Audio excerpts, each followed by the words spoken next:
Hello, everybody. Welcome back to the Shakespearean Shrew. I am your Shakespearean Shrew, Karen Feiner, and I've missed you all so much. So we are back to talk about all things Shakespeare in this Decorum Be Damned entrance into really talking about the different aspects of his stage and all the players on it. And we have two players who are going to be on our OSP stage very, very shortly for Love's Labour's Lost. We have Ella Howard, who is playing Moth, and Lili Marsh, who is playing Jacquinetta. Okay, this is always something that we talk about all the time. Pronunciation of her. Jacquinetta. Yes, this has been this was a thing that happened in the first rehearsal. Because I've heard it both ways too. I've heard Jacquinetta and I've heard Jacquinetta, but we like the qua. We like the qua. It seems French. Just in case you weren't sure.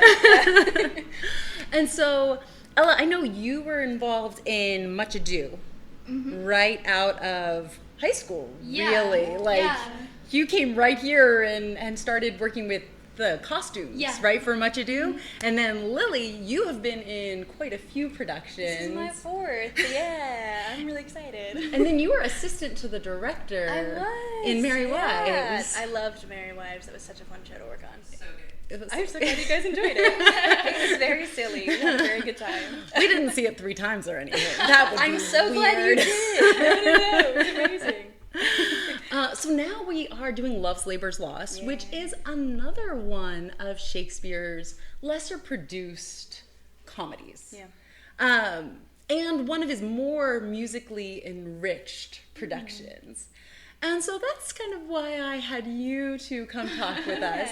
Because from what I hear, you're kind of leading the musical charge of the production. And so I wanted to hear a little bit about your musical backgrounds and kind of how that has been useful for you as you've started your careers on the stage. Or I'd say started, except I looked at all the things you both have done, and I'm like, it's really sweet. I started singing in middle school. I was in middle school choir and show choir. Shout out to my show choir people. I did all-state choir, stuff like that, and then I started playing the ukulele when I was in middle school, and then I started playing the guitar, so my ukulele skills are coming in handy. Let's go. But yeah, so I just sing for fun now, but yeah, I love it. Yeah, I similarly, I grew up doing a lot of children's theater, so I started singing when I was 6 or 7, and I would do a lot of, I remember being very, very excited about doing the first lead I ever got. I was 12 and we were doing Elf in June, and I was really excited because I was I get to belt, and I was really, really pumped about it. And then I think I've been working with, shout out Jeremy Small. He is my vocal coach currently through OCU, and he's wonderful. We've also been working on songwriting. I started learning guitar when I was maybe 15, and I play a little bit of uke as well, but not in this show. But we'll see me on guitar doing a little Nancy Sinatra. Very exciting. Yeah, so that was my journey. So has your musical history and abilities, has that helped you a lot as you've auditioned for roles and... Yeah, I think so. Having that little mark on your resume is always really nice, just so that they know that that's a thing that you can do if the show is required. And I think they've, at least Erin for this, has done a lot with just she loves having music in her shows, and that was a big thing that she looked for on resumes and in the callback process. So that was definitely, she was looking for very specific sounds and interpretations, and that was really fun. Very nice. So this production is bringing in music from other artists and kind of... So, she's bringing in music. So Erin Woods, our lovely director, is bringing in music from other artists in order to kind of showcase the story of Love's Labours. What kind of artists is she bringing into this production? We're going all over the place, aren't we? Yeah, we call it the puppet song. I can't remember exactly what it's from. It's from the beginning. It's the intro to Lili Hi Lo, which is the song that we're going to sing for you guys later. Ooh. stay tuned. It's from this it's from a movie, and it's really cute. A lot of 60s stuff, which we always love. Yeah. But we've got a cover of "Light My Fire" by The Doors. I opened the show with Alanis Morisette, which is kind of awesome. I've been really stoked about that. So it's all over the place, genre-wise. The main thing that I feel like is tying all of it together is this idea of kind of subverting the audience's expectation of where they think the song is going. Yeah, we do a lot of, we'll slow down different parts, and everything is cut off abruptly, which, has some ties to the way that this show sort of doesn't wrap up the way that you would expect it to, and that's interesting. Yeah. Okay, I love that. We're keeping the audience on their toes. Okay, we'll see. So is the tie-in, the thematics, the time of the music, or is it more the lyrics and lyrics? Yeah, sure. It's the lyrics, and again, it's the structure. It's the way that we're cutting things off, and the way that we're extending it and slowing it down and making it a little more dynamic. Yeah, and a little uncanny sometimes. Yeah. It's fun. Yeah. But yeah, and then I think also Erin really liked the lyrics of "Hi Lo, Lili Hi Lo." A song of love is a song of woe, kind of setting up the idea that nothing is gonna end the way that it.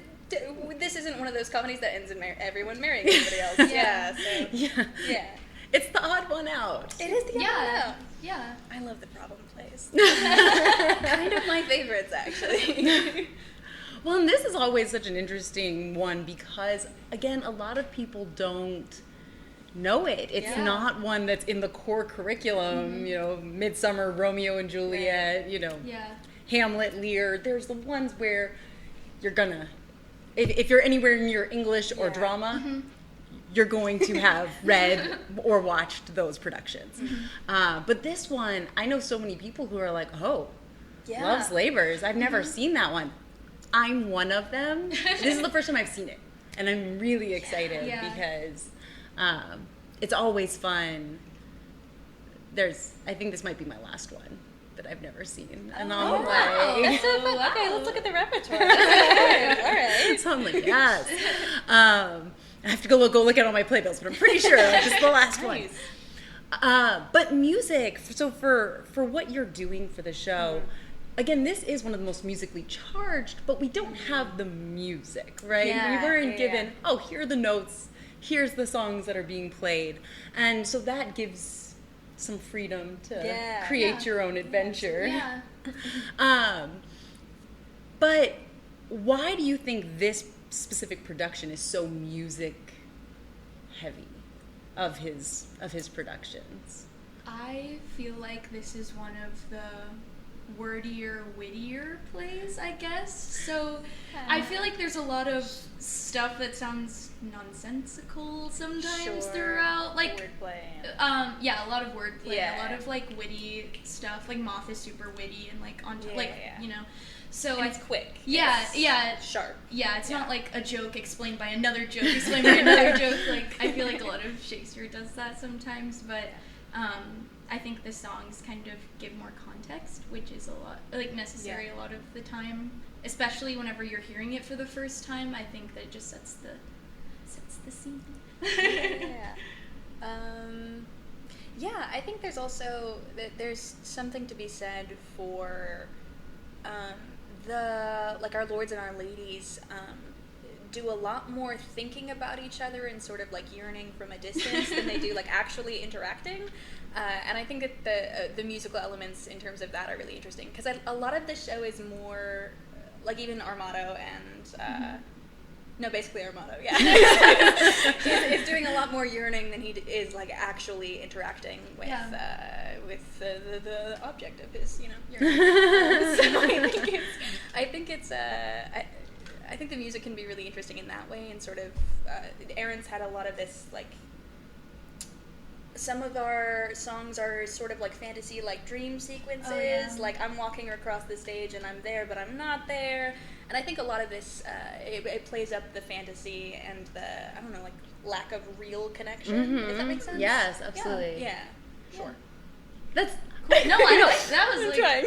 And it makes sense because when you think Erin loves Austin, and that's kind of her time period. And for that, the music, the dance was what allowed for the physicality, right? At that time period, dance is what allowed you to touch hands. Right? Which was this a really is the big only deal. time you get to talk to the opposite sex. This is a big deal. Exactly, and I think that that's overlooked sometimes nowadays when, you know, bumping and grinding is kind of the way that we, it's a little different. Yeah. So now, when we're looking at music here, then, so is music allowing more interaction even if they're not physically engaging? Yeah. And we have the masquerade dance sequence as well, which is to light my fire, which Yeah. is gonna be fun. I'm really excited for that. But yeah, and that's definitely also creating a space, this special moment in which these characters can interact in that way. Yeah. Also with the Muscovites, that Yeah. part, they do a lot of dance in order to impress the ladies, which I think that does kind of go off your point. Peacocking. Yes, for sure. Such And the women are like Greek statues. Yeah, it's no, so cool. it's so cool. That part is so cool. But anyway. You have to be there to see it. You have to be there to understand. Come to the show. I don't take it. So, do you have favorite songs from the performance that really light your fire? Nice. It's hard. I like I Love You, I Love You. It's disgusting. Yeah. That one's probably my we favorite. end the show with that one. I think there's a snippet of it on Instagram right now. Yeah. Go check out the OK Shakes Instagram account. We'll put it on ours as well, just so that you can find it easily. Nice. I like that one. And then, just something about, I've been excited since I got the first email that I get to sing You Oughta Know. I love You Oughta Know. Sugartown is so good. Sugartown is fun. I also get to sing Nancy Sinatra. I love this show. They're giving me lots of cool things to sing. Sugartown is my favorite Lili song. The end, she goes, Sugartown. So low. Just like that. Yeah. Just like that. Buy a ticket.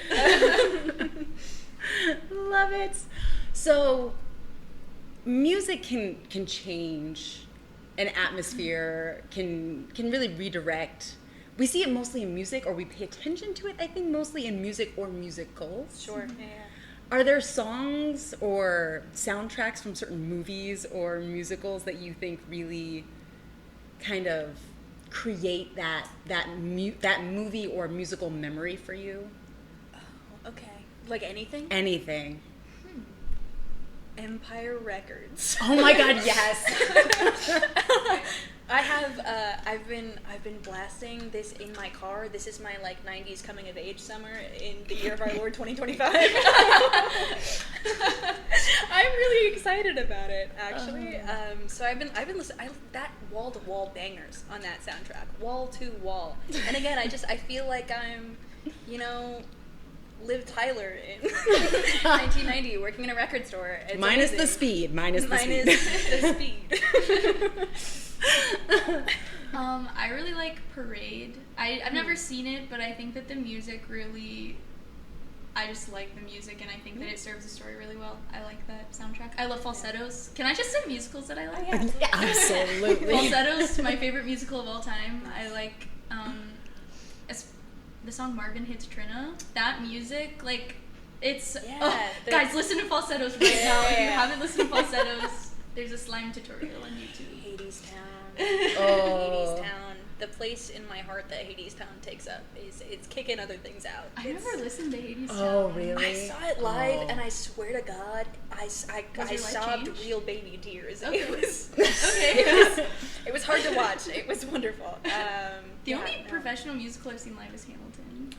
I'm wanna a bad play theater Persephone person. before I die. Just if anyone's casting that one, come see this show and then cast me in Hades Town.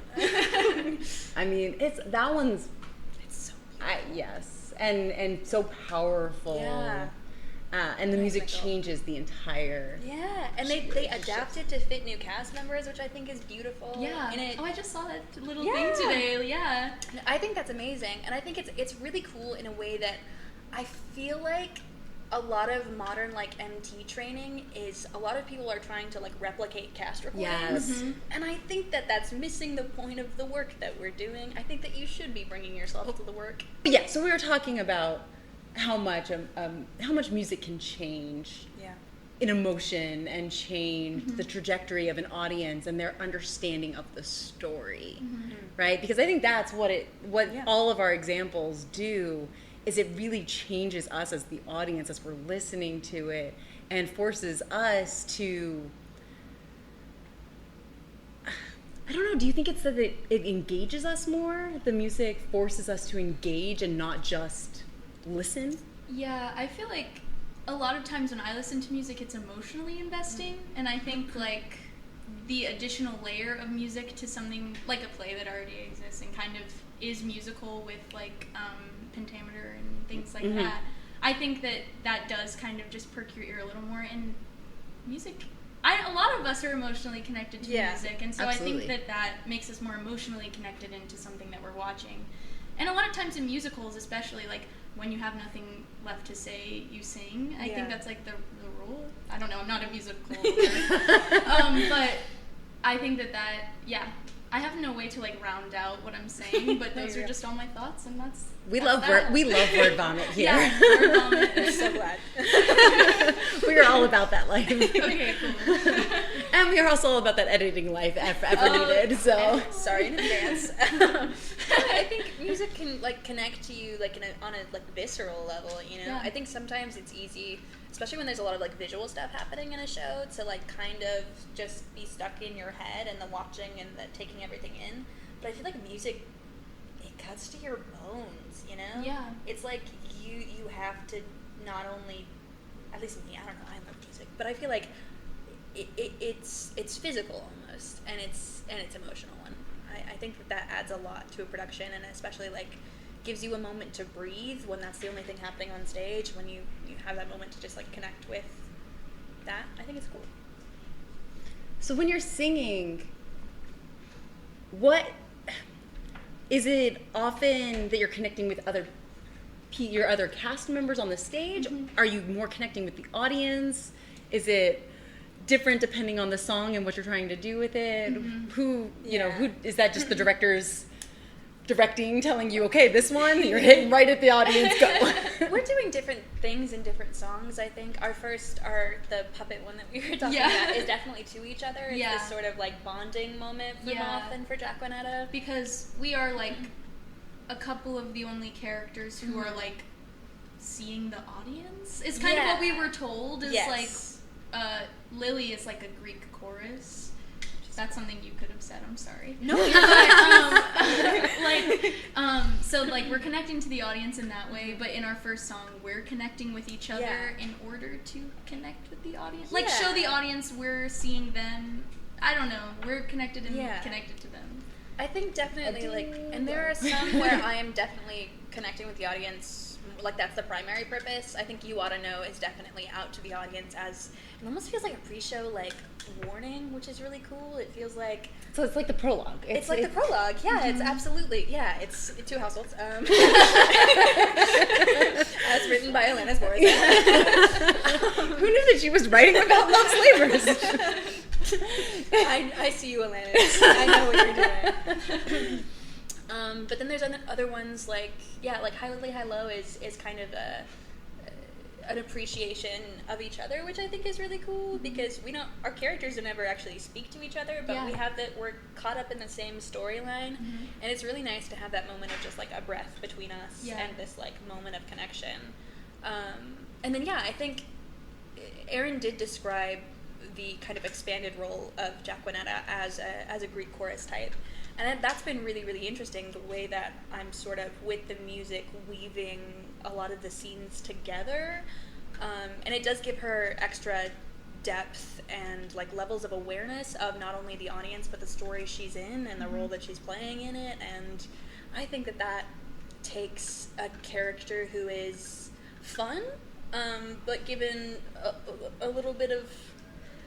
I think textually Jacquinetta is in 3 scenes. She's a couple of lines, and it's Shakespeare was definitely writing her with the intention of like bringing joking about like the sexual reputation of like lower class, working class women, and that's the whole bit with Jacquinetta. But I think that giving her, sorry, I'm yapping. No, you're good. No, like I said, yeah. I think giving her that music has given her so much depth and so much, I don't know, like humanity and like connection with the audience, instead of just being like, I'm here and I flirt with people, goodbye. Which is also fun, don't get me wrong. It's a bit of both, yeah.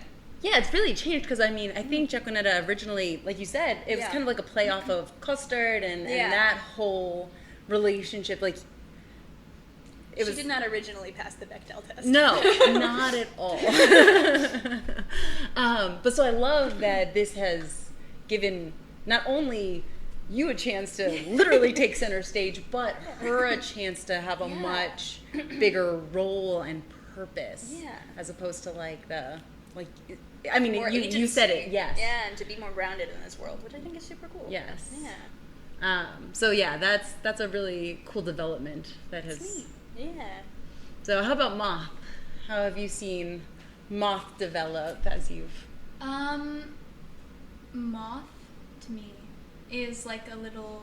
Erin has described it as him as a Boy Scout, which I think is super cute. Like, that's so cute. But a lot of times Moth is singing via Armado's request. I do sing, no, I sing mostly out of request, I think. So Moth's thing is like, he's a singer, I guess. I don't know. Yeah. But yeah, the development of Moth, I don't know, he just likes to have a good time. It is very much like, I'm your, like, page, and I will do what you say, and I want to do what you say. So yeah. Yeah, it's interesting because it's almost like Moth is like a fool in training. Yeah, for sure, yeah. He's going to clown college. Literally. Armado is my professor, like, literally, oh my god, literally Thomas is my professor. That's so good. Yeah, but yeah, it's super fun. Yeah, thank you. But it just seems like both of you were given these roles that were very much pigeonholed at first in terms of like the original, what you were originally supposed to do. Yes. But the music that has been given to you, and the way that music has been altered, seems like it's, for both of you, kind of changed your roles a bit. Yeah. And so that is a very exciting way to change things without changing the words and changing, we're not changing what Shakespeare wrote. Yeah. We're just enhancing and giving new life to it through new music, newer music. I refuse to call them oldies since they're my timeline. Well, not the 60s. The 60s are not my timeline. But Alanis Morisette, definitely. I'm so excited for that one. So am I now. But is there anything that you would tell the audience to really look for that you're really excited about, or something, like a part of it that you think is great? The music or the show? Any of the above. Okay. I love the play within a play. The play is fantastic. I love the play within a play. It's so fun. The Pompey Hector whole bit is so fun. So good. I get to pretend to be Hercules. I love that. It's so fun. I think the clowns subplot in general is so just fun. kind of hilarious the whole time. I think pay attention to anything Denton's doing is gonna be funny. Anything that Denton is doing while he is on stage as Costard is going to be hilarious. Ben as Barone is fantastic. Brilliant. He is amazing. Like, genuinely so good. Like, with the text. And I know. I wanted to talk to him so badly, but then I heard yes, and I was like, Mazel, I can't. I don't want to interfere. You're probably really busy. He's got stuff going on. Yeah. No, but he's definitely, we're really excited to have him. And the princesses. Yeah. Honestly, just comes to the show. Everyone's kind of killing it, yeah. actually. I don't even know if I have a favorite. Oh, I have a favorite scene. I lied. I think the scene, it's just so hilariously written, where all of the lords Oh my gosh. are where they're hiding their each love. other. Yeah.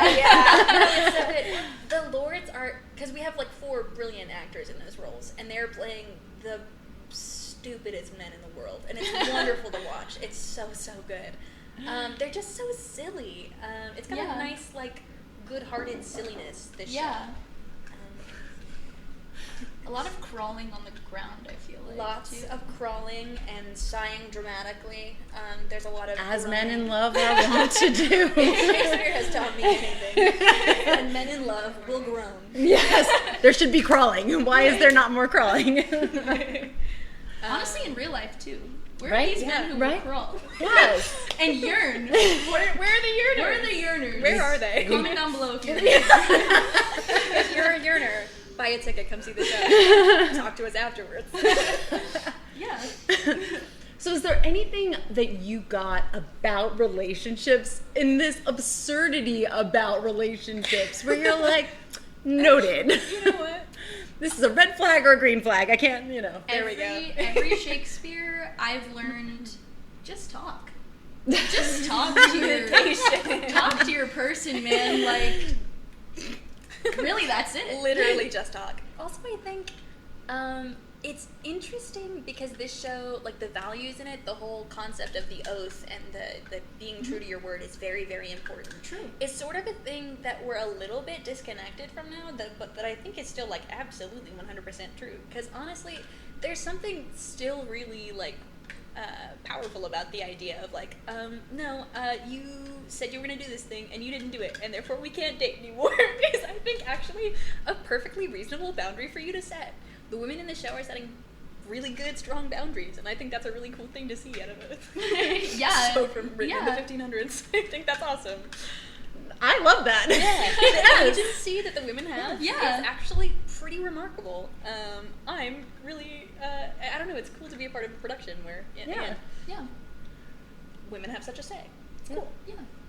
And maybe don't send notes. Like, maybe, again, it goes back to your talk. Just talk, because just kinda, like, if you're going to send a go-between, it's not going to go well. Yeah. Also, I would say no masquerade balls.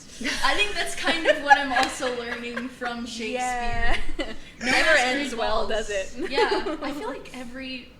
Romeo and Juliet. Much ado about nothing. Yeah, like every show I've done here has had a ball. Like a masquerade ball. Except for Macbeth. And they always end something bad. ridiculous Yeah. happens and something. Yeah. Like, it might end badly down the road, but eventually it ends badly. Like, Going it's back to the masquerades. Just wear your real face and have real conversations. Is I think the kicker. Oh. Yeah.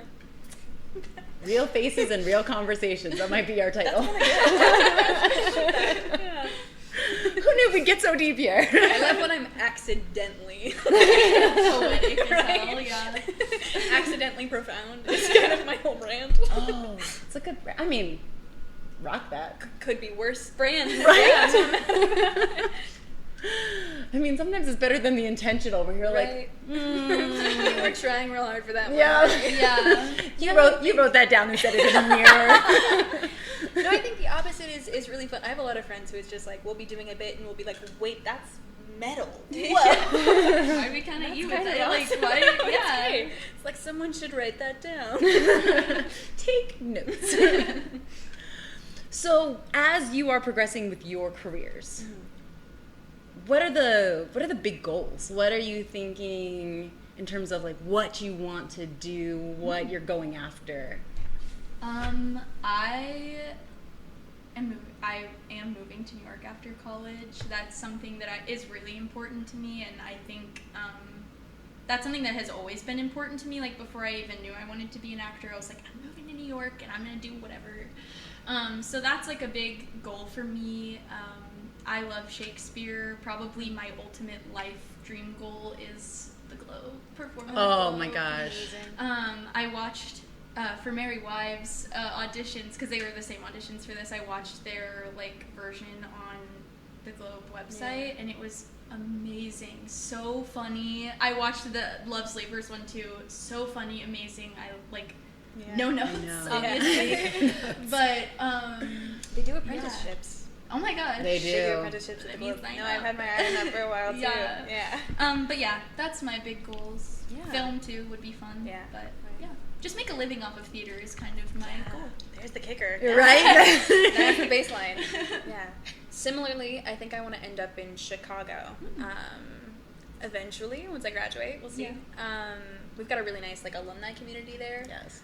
So that's super cool. I've got a lot of friends who have graduated recently who are living and doing theater in Chicago. I don't know. See, I've got my degree I set up in a way where I'm also I'm minoring in dramaturgy and directing as well. So I really kind of want to do all of it. My Instagram bio right now is playwright. And I think that's the thing. It's that for me, my love of theater has kind of been about all of these different aspects of theater, and I think I just want to do it from basically every angle that I can. I think I want to start a theater company someday. Oh, that's amazing. I'm thinking about that a lot, of classical stuff, but also anything with particularly poignant language gets me, not only heightened text, but just poetic text. Mm-hmm. So I think that my theater company someday in Chicago will be based on that. Just looking for pretty writing. Yeah. That's my favorite thing. And then I want to get my master's. Yeah. I love it. I mean, it sounds like you know exactly. Okay. We did it with the power of stern looks. As we glare. That was kind of amazing. I think we have to start a coven now. But yeah, I think you know exactly what you want. You know your trajectory. And, Amanda Lee was on here before she did Penelope. Sure. And I just loved it because I asked her advice for actors, and she was like, go do it. Yeah. Right now, just get on the stage. And then once you're done with school, go wherever you're going to go and just put yourself out there over and over and over again and get a thick skin because you're going to need, and it was just the no bullshit version of it's going to be really, really hard, but if you want it, you have to go for it. Mm-hmm. And so it sounds like both of you are doing exactly that. You're going to go for it, and I love that. I kind of needed to hear that. I've been having a weird, not to get all philosophical, but I've been having a thought can I actually do this for the rest of my life? So it's interesting that you ask that question and then say that. It's just the universe. It's aligning. The reassurance is always lovely. Yeah, of course, yeah. I mean, it's a vulnerable thing to pursue. It's incredibly. Yeah. I mean, the work, you have to love it. You have to love it. Because it is just sort of, it's, I think, one of the most vulnerable professions ever. Yes. You're just your whole heart and soul in front of a lot of people all of the time. Yeah. Which is a tough thing to do. Yeah. The highest highs and the lowest lows. Indeed. And sometimes in the same night. Yep. My professor was it's so Alyssa was it's so vulnerable because it's you. Yeah. You can't take. She was you can't take your cello out of the case and and put your cello back. It is just you. Yes. And that is that was really impactful. Yeah. She said that first week of school or something, and I was she's so cool. I needed this. Thank you. And I just think that is something that is super hard to forget, or it's super easy to forget. It's super hard to remember that it's so you are the instrument. Yes. Take care of yourself. No, exactly. You know what I'm saying? And there's something kind of lovely too, I think, on the flip side about that, of knowing that whatever you create is going to inevitably be filtered through your own experience and your own for sure. ideas and interaction with the world. I mean, obviously it's scary because whatever you're going to put out there is inevitably a large part of you, but it's really cool. It's I've been 5 different people this year, and they've all been, little parts of me, and they help you to, the more that you appreciate the characters that you're playing, and I think you can start to see those qualities in yourself and be oh, that's cool, I do that, that's okay. Yeah. It's double-edged. Yeah. Well, and I think also there's the value part where you forget about your own value because when you think about an instrument, You think about your instrument, right? You take care of your instrument because it's what allows you to play the best music and the best, have the best performance. But oftentimes as actors, I feel like you said, it's easy to forget that you are an instrument and you need to remember that, like, you have value. And need to be, need to treat yourself as such. And clean. Right. Yes. Like, not run into the ground. Yeah. You deserve a night of sleep. Like, resin. Well, speaking of instruments, I think you have an instrument with you. We do. And you might play for us, which I'm so excited for. Yay. Thank you, Bethany, for letting me use your ukulele. Mine is like $20 from Amazon. So this is really nice. As we talk about our instruments. I know, yeah.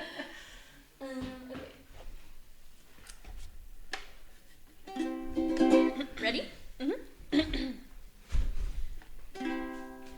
A song of love is a sad song. Hi Lili, hi Lili, hi lo. A song of love is a song of woe. Don't ask me how I know.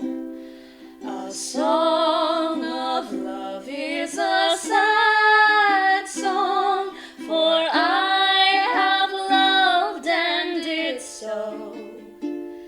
I sit at the window and watch the rain. Hi Lili, hi Lili, hi lo. Tomorrow I'll probably love again. Thanks. I know you want more. That's the point. Grab a ticket. Grab a ticket. That was phenomenal. Thank you. So good. You complement each other so very well. We should start a band. I've been saying it. Yes. That's my favorite bit to come out of this whole production.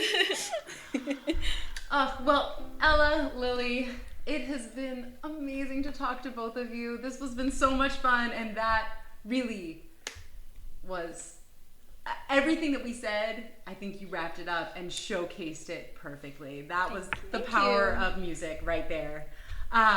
So it was delightful talking to you. I cannot wait to see the show. Hopefully 3 times.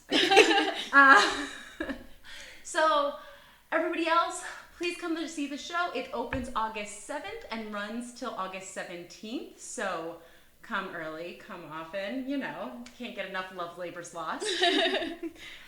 And just remember, all the world's a stage, and you too can be a shrew. Bye.